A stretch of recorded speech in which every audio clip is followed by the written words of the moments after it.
Oi galera, boa noite. Aqui quem fala é o Michel, do canal Michel XDC, né?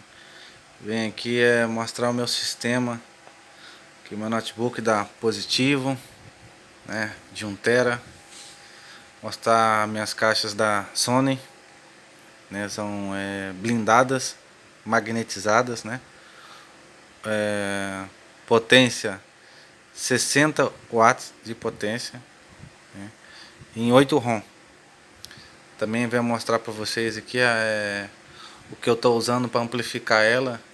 É um receive da Taramps, né, 80 watts, e toca muito Bluetooth, cartões de memória, rádio, pendrive.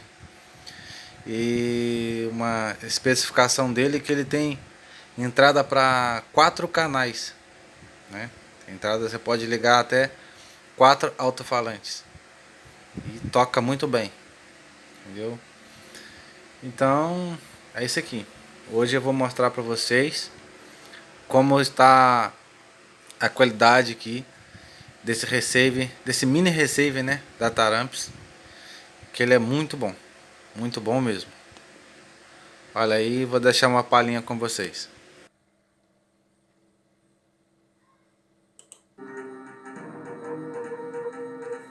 Vou dar um grau aqui para vocês verem o quanto toca esse receive da Taramps.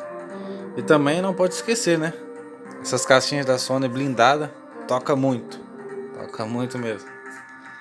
Tem um som fora do comum pelo tamanho. Então, olha o que esse som faz.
Então galera, esse é o som do mini amplificador Taramps, da classe Home 80 watts, classe AB. muito bom, muito forte, né? Você viram que as caixas da Sony blindadas, magnetizadas, tocam muito, né?